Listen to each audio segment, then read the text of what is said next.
Olá a todos! Esse é o último vídeo da série, vou falar apenas sobre duas coisas para completar todos os tópicos que eu tinha mencionado.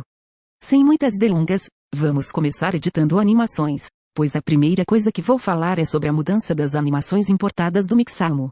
Vá para as animações conforme o vídeo. Lembro-me que eu já havia feito a inserção das animações de pulo inclusive nos códigos. Aqui eu irei fazer a inserção novamente, assim vocês também entendem melhor o que eu tinha feito.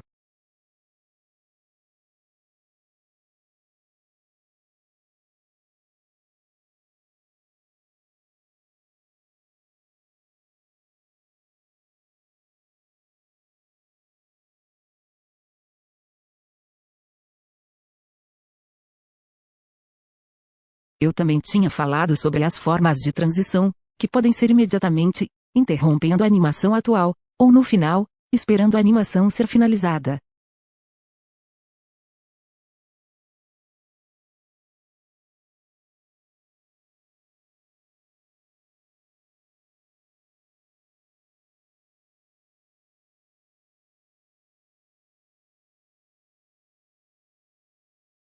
Aqui está o código que eu fiz para o pulo.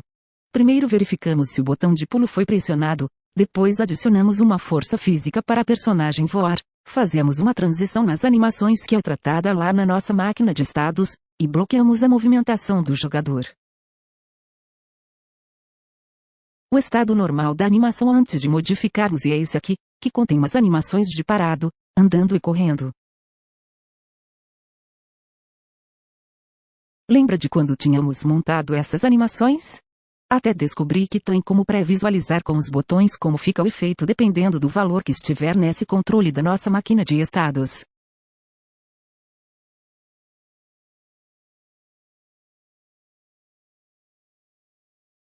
Quando usamos aquela linha de código para fazer a transição, a máquina de estados vai mudar para apenas a animação de pulo e parar de executar o controle que vimos anteriormente.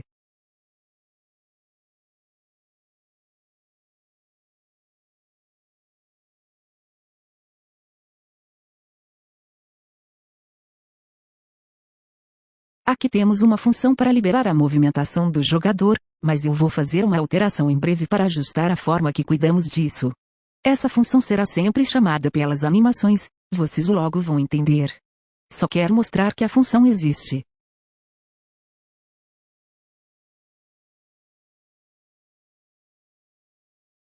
Provavelmente, o melhor momento para liberar a movimentação da nossa personagem é quando ela estiver no final da animação de pulo, por isso vou fazer a animação chamar a função no final desta animação. Caso vocês ainda não tenham mexido muito bem com animações, apenas se atentem ao que estou fazendo.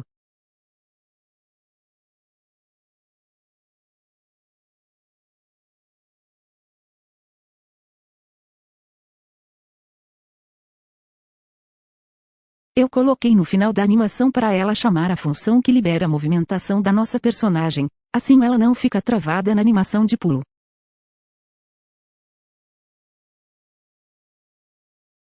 Outra coisa que vamos precisar é de saber se o jogador está no ar ou está no chão. E quando estivermos no chão, podemos rodar a animação que vai liberar nossa movimentação após termos pulado. Vamos precisar de uma variável para controlar o estado, e também de conexões com os objetos sólidos do nosso cenário.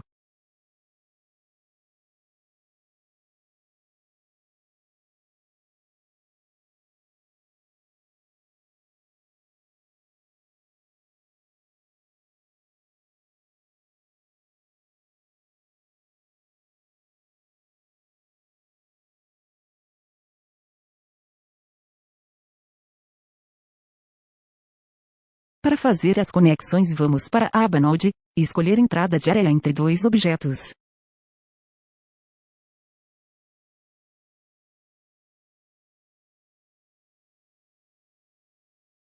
Apenas vamos mudar o valor da nossa variável de controle aqui.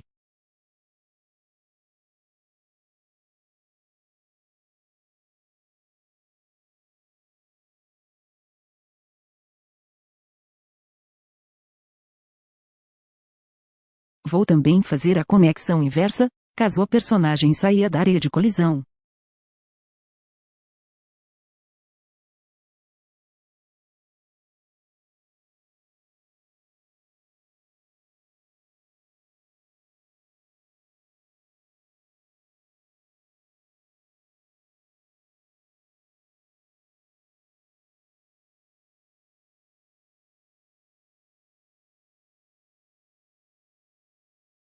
Vou adicionar a transição entre a animação de pulo 1 e a animação de pulo 2 aqui para ver o que vai acontecer junto com vocês.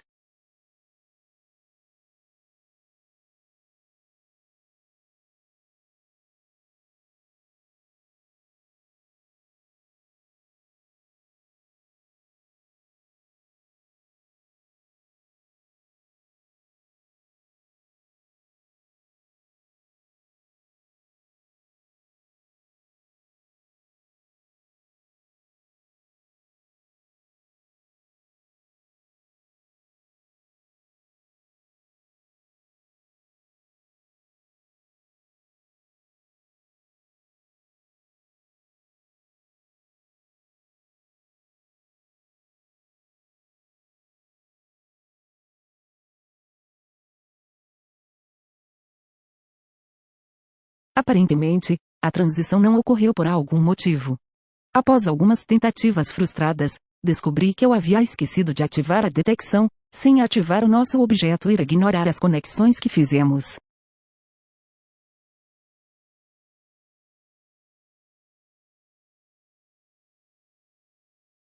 Agora surgiu um novo problema. Aparentemente nossa personagem está bugando no chão. Ela entra e sai inúmeras vezes da área de colisão. Nós vamos precisar mudar a forma que estamos fazendo. Além disso, estamos violando o modo certo que queríamos fazer a transição entre as animações, que era primeiro a animação 1 e depois a animação 2. Percebe que se eu tirar o controlador quando detectarmos a saída da colisão da personagem, o loop não acontece mais.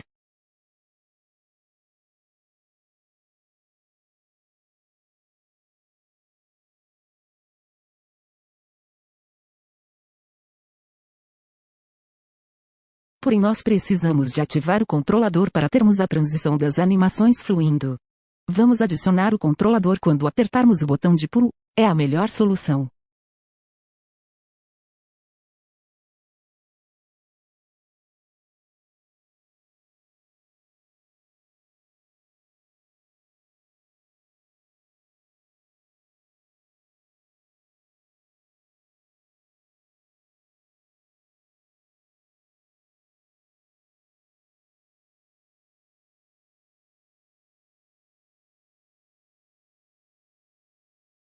Está consertado.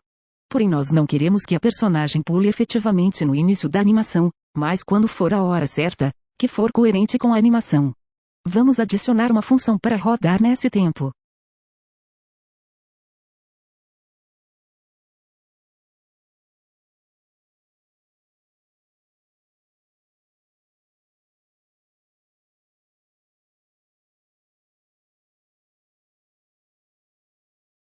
Vamos adicionar duas linhas, a de aplicar o impulso e a de mudar o controlador de pulo, para não ocorrermos risco de bugar ou entrarmos em loop de novo.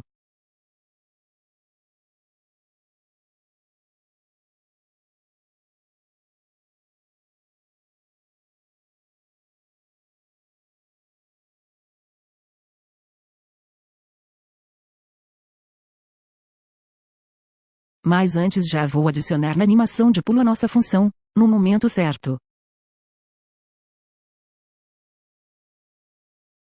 Vou precisar desativar o segundo node de animação para conseguir ver o principal, conforme o vídeo.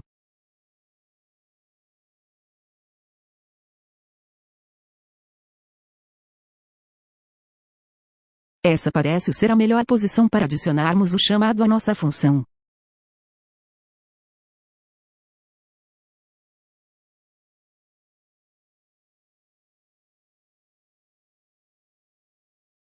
Se a função não aparecer de cara, é só salvar seu código. Vou ativar novamente nosso node que controla as animações.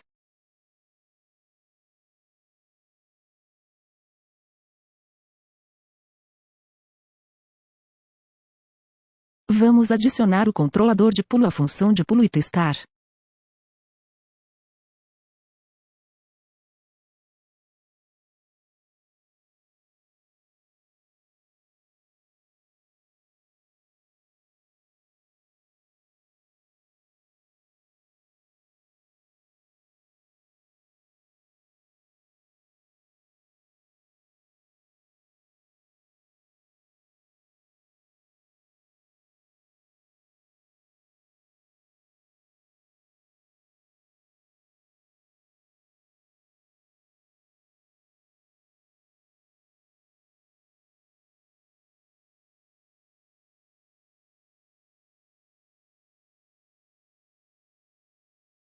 vou tentar deixar mais dispostos os elementos da animação para futuramente ser possível adicionar mais transições com facilidade. Também já vou adicionar uma última animação para usar um outro recurso muito legal nas máquinas de estados. Vou adicionar uma animação que adicionei ao projeto esses dias apenas para mostrar para vocês como é fácil trabalhar com a Godot. Vou adicionar uma transição automática, para não precisarmos de fazer igual tivemos de fazer com o pulo. Essa animação que coloquei trata-se de uma animação de soco. Teoricamente, se a animação for terminada podemos voltar ao estado normal sem restrição, então não há necessidade de usarmos código, vamos usar transição automática para voltar ao estado normal. Vamos adicionar uma variável para controlar o estado do botão.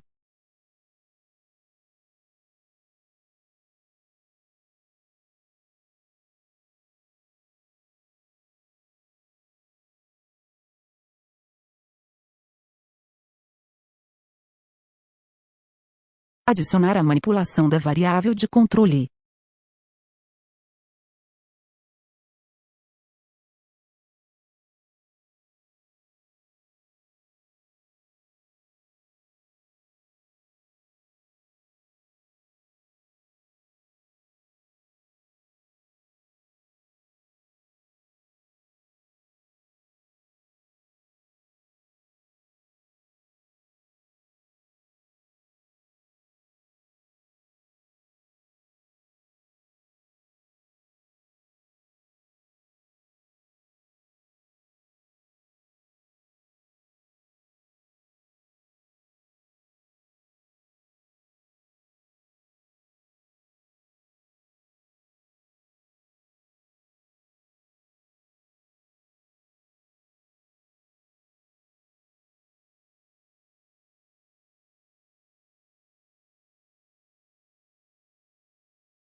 Podemos colocar o código da animação abaixo do código do pulo. Apenas precisamos de verificar se o botão foi pressionado, fazer a transição da animação e bloquear a movimentação do jogador.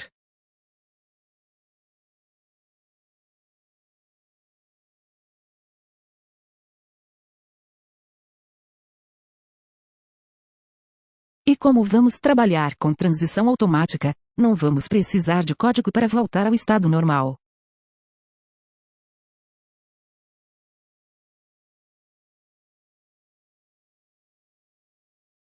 Vamos testar e ver se funciona.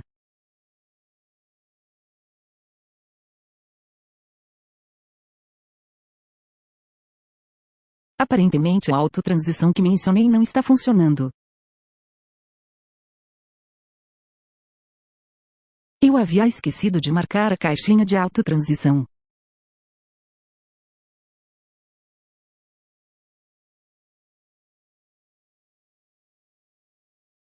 Também esqueci de mudar a nossa variável de controle de movimentação do jogador como desativada. Mas precisamos reativar o controle do jogador após a animação, então vamos reaproveitar a função que criamos para isso. Vamos adicionar um chamado à função no final da animação.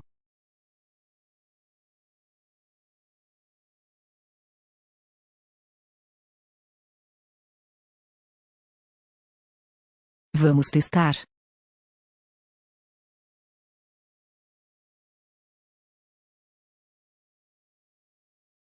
Iria ter funcionado, mas eu usei a forma errada de autotransição.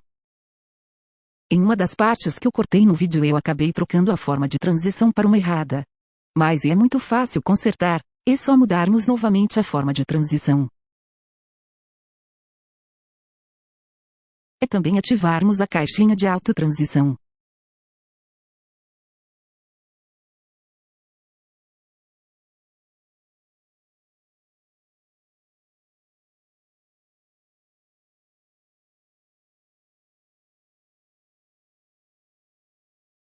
Ok, agora terminamos de falar sobre animações e transições. Depois eu posso fazer um tutorial mais complexo com tipos mais suaves e usando muito mais animações. Vamos agora trabalhar com navmeshs, para os nossos inimigos nos perseguirem pelo mapa. Não sei se vocês tinham percebido que o inimigo não me perseguia, e provavelmente sim, é porque eu havia removido a tag da nossa personagem. Para começar, vamos precisar de adicionar um node de navegação, chamado Navigation.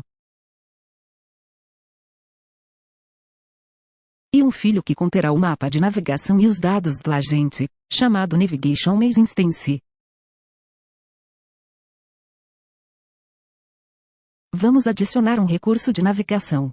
Assim como os materiais, esse recurso também pode ser reusado, mas eu ainda não sei se funciona para reusar em um outro tipo de navegador.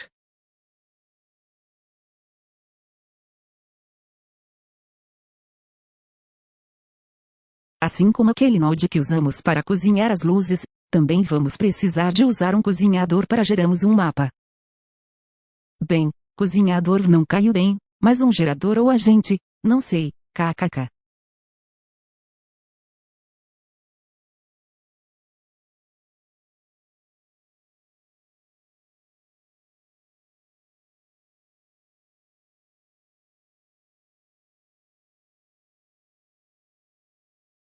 Aqui temos várias configurações para gerar do nosso mapa. Temos o tamanho do agente, a altura, o tanto que ele consegue subir, etc.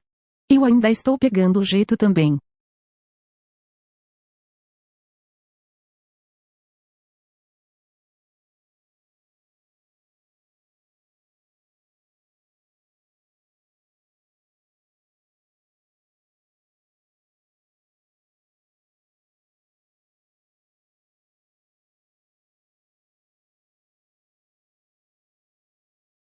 Eu escolhi um modo estático, mas eu tive bugs no futuro que talvez não apareçam no vídeo, então deixem padrão para considerar tudo.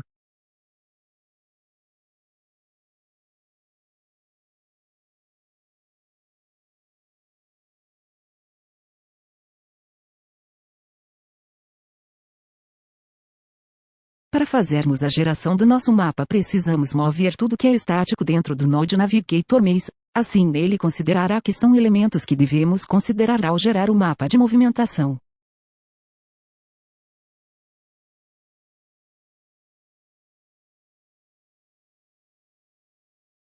Vou agora definir algumas variáveis para o agente. O tanto que ele consegue subir e o ângulo que ele consegue subir ou descer.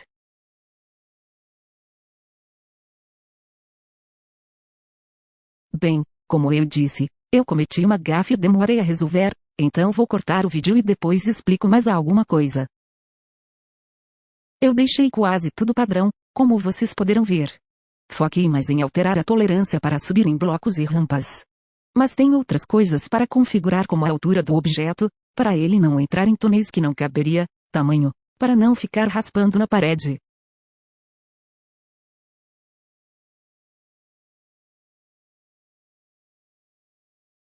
Percebam que o azul é toda a área que o inimigo poderá se movimentar.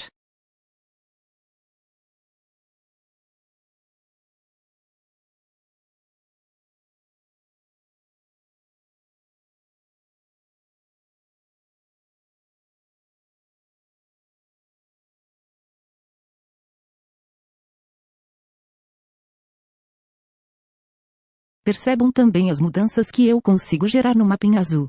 O que eu estou alterando é o tamanho do nosso agente e sua largura.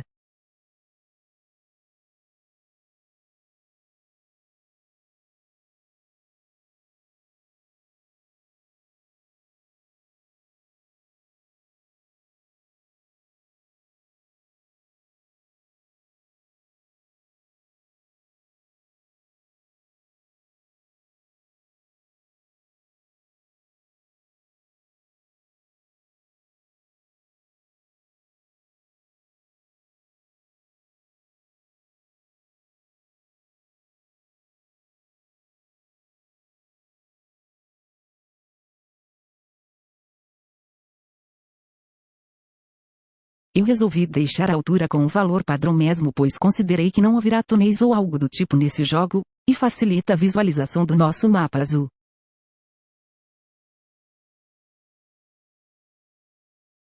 Ok, configuramos o nosso provedor de informações sobre o mapa, agora precisamos fazer o monstro usar essas informações.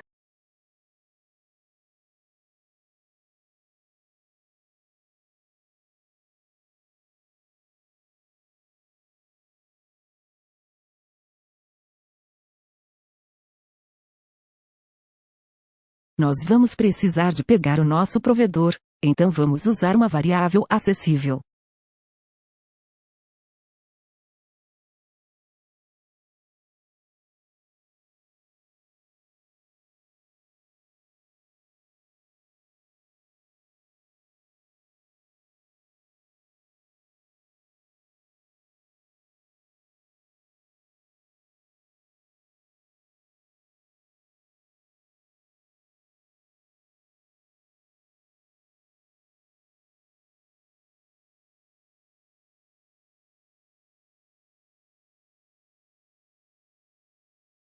E uma variável que armazenará o node em si.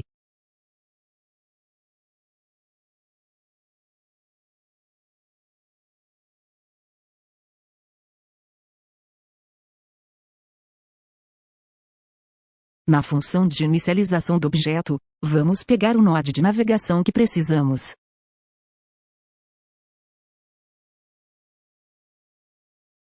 Vamos já colocar a referência na variável.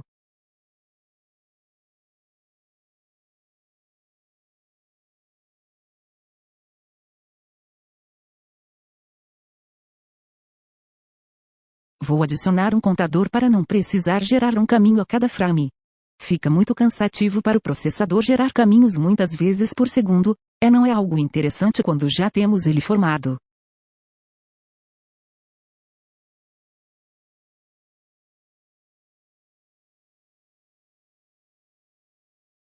Vou inserir nosso código aqui, pois a partir daqui, nosso monstro sabe quem ele precisa seguir. Como a variável que acabamos de declarar é um contador, vamos usar o delta para ela funcionar, vocês entenderão daqui a pouco.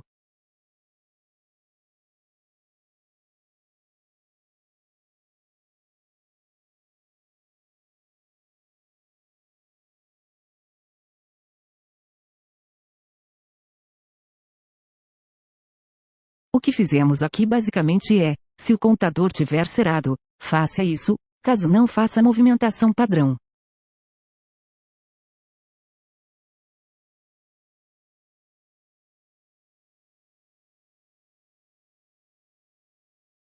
Aqui eu fiquei meio em dúvida em qual era o nome da função para gerar um caminho e resolvi me direcionar diretamente ao node para lembrar. Sempre que vocês estiverem em dúvida se alguma função existe naquele objeto, e você tiver uma noção de qual pode ser o nome, é só usar o ponto.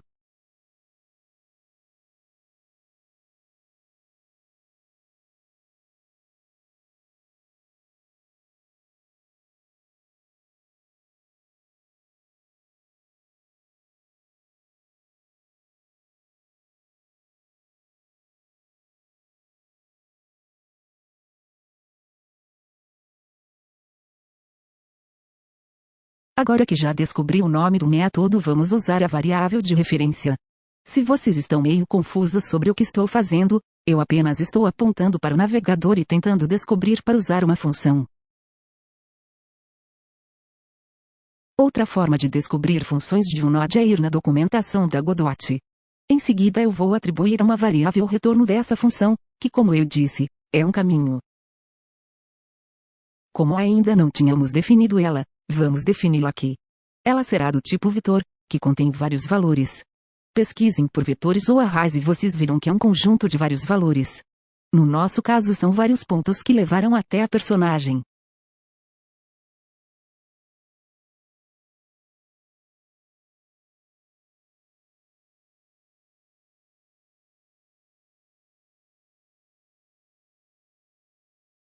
Agora que já temos o vetor montado, precisamos verificar se ele possui pelo menos um elemento, senão nosso jogo vai bugar com lixo de memória.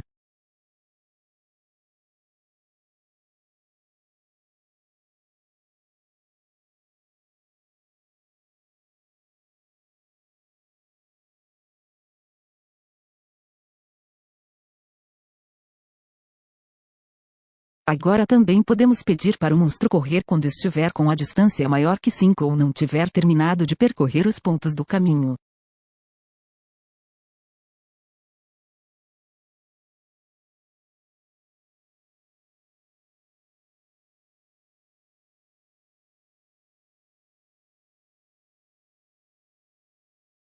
E agora não vamos mais atrás do nosso personagem diretamente, mas dos pontos do caminho que foi gerado.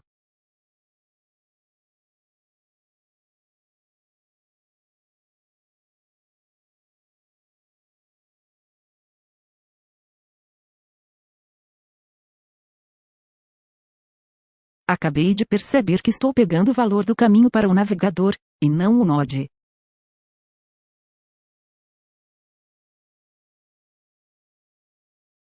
Além disso, havia esquecido de resetar o contador a cada novo caminho gerado.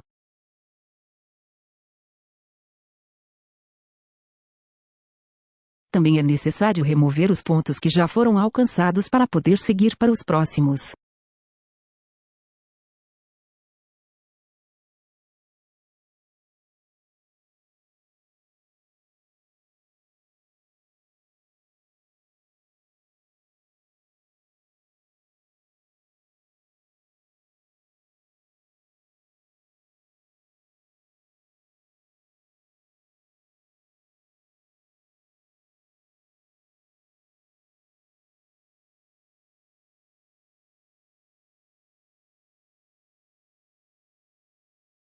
Além do mais, eu esqueci de mudar todos os valores das posições para os valores da nossa array.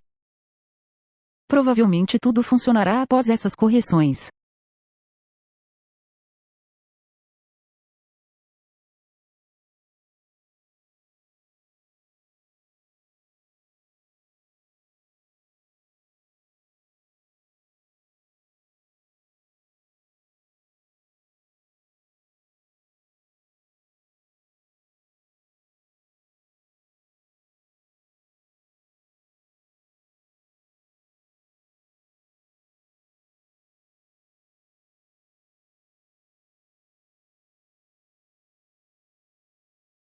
Vamos testar e ver a maravilha que fizemos. KKK.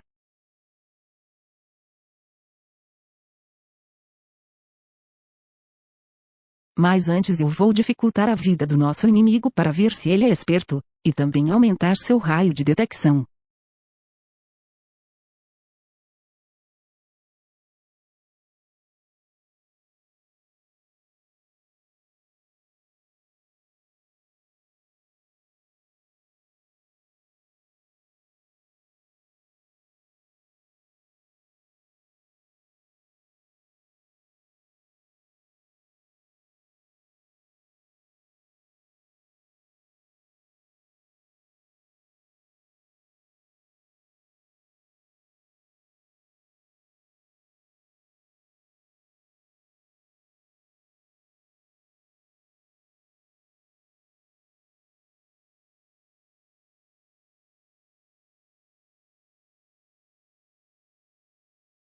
Galera, esse foi o último vídeo da minha série, pois esses vídeos estão tomando bastante tempo, e não sei se serão bem aceitos.